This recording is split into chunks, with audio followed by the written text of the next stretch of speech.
증자는 누구신가요? 증자분은 어떻게 보면 좀 깝깝하신 분이요. 공자님은 이 깝깝함을 싫어했거든요. 답답하고요. 엄청나게 답답하고 그냥 옆에 있으면 때려 죽일 것 같아요. 그렇게 아둔하고 답답하게 공부하셨던 분이 바로 증자님이세요.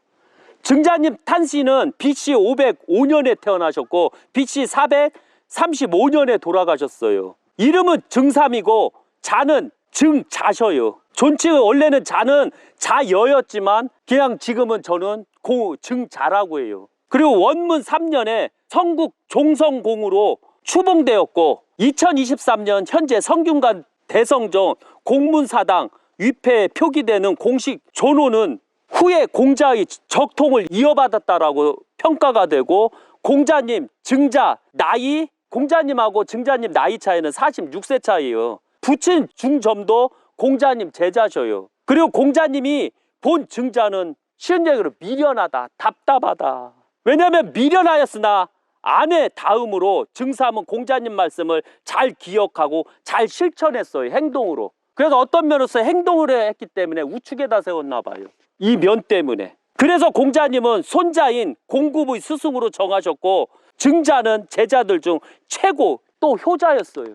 얼마나 효자였냐면 이분 진짜 깝깝해요. 제가 봐도. 증자님을 공자님이 파해버리려고 그랬거든요. 파로 만들려다가 파로 안 만들었어요.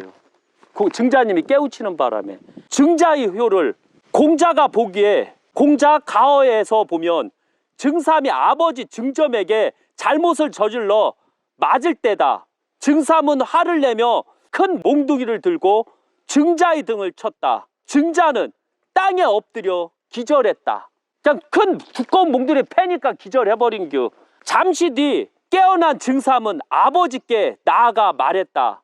제가 아버지께 큰 죄를 지었는데 아버지께서 힘을 주며 저를 가르치시는데 편찮은 곳은 없으신지요. 오히려 아버지를 달래고 있어요. 지가 기절할 정도로 맞았는데 오히려 중점을 살폈어요. 주변 사람들은 증삼이 효자라고 칭송을 했어요. 공자님은 이런 사실을 알고 분노를 하셨어요. 이 쌍놈의 새끼 이러면서. 증삼을 공자님 앞으로 데려오라고 하셨고 증삼은 스스로가 공자님에게 칭찬을 받을 줄 알았어요. 공자님은 큰 소리로 분노하시며 말씀하셨어요. 너는 듣지 못하였는가? 너는 듣지 못하였느냐? 옛 고수께서 순이라는 아들이 있으셨고 아버지가 심부름을 시키고자 할 때는 순임금께서는 일찍 아버지 곁에 있었고 아버지께서 순임금을 죽이려 할 때는 순임금은 달아나셨다. 36개를 하셨다. 작은 회초리를 들고 오시면 그 벌을 받을 때까지 기다리셨고 큰 몽둥이를 들고 오시면 달아나셨다. 36개 하셨다. 그러므로 아버지가 자식을 죽이는 죄를 범하지 않게 하셨다. 순임금께서도 지극한 효자셨다. 이게 바로 증자님 얘기편이에요. 그리고 증삼은 아버지를 섬김에 자식의 몸을 멋대로 폭력과 분노에 기대어 맞아 쓰러진 채 피하지 않았다. 아버지가 자식을 죽이는 죄를 범하게 할 뻔했다. 그 불효가 무엇보다 크다라고 하셨거든요. 그리고 막 증삼에게 막 승질을 이빠이 내신교. 증삼은 공자님 말씀을 듣고 자신의 잘못을 그제서야 알았어요. 그부터 증삼은 아버지가 이유 없이 화가 나면 도망쳤고 아버지가 화가 풀릴 때 숨어 있다가 집으로 돌아오셨어요. 또 한비자에서 증자를 보면 증자는 약속을 소중하게 생각하셨다. 행동파라 그려. 답답한 행동파. 증자의 아내가 시장에 갈 적에 아들이 어머니를 따라가려고 막 땡깡을 부린 게 막 울면서 어머니 나도 갈게 이러면서. 제가 어렸을 때 해봤거든요. 그리고 너는 돌아가거라. 돌아오면 너를 위해 돼지를 잡아 주겠다 라고 했거든요. 애를 달래기 위해서. 그래 아내가 시장에 갔다 오니 증자가 돼지를 잡고 있었어요. 아내가 이를 저지하며 돼지를 왜 잡냐 이거지요. 그래서 아이에게 한 내용은 농담이었다 이렇게 말씀하셨어요. 증자가 말했어요. 아이는 이를 농담으로 받아들이지 않았소.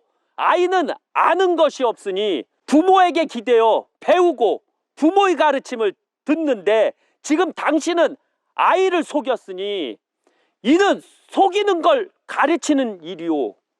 어머니가 자식을 속이면 자식은 부모를 믿지 못할 것이니 가르침이 이루어지지 않기 때문에 끝내 대지를 잡은규. 그 약속을 자식에게 지키기 위해서. 이 정도로 증자님께서는 한심한 분이요. 그래서 증자 앞에서는 어떠한 약속도 하지 마세요.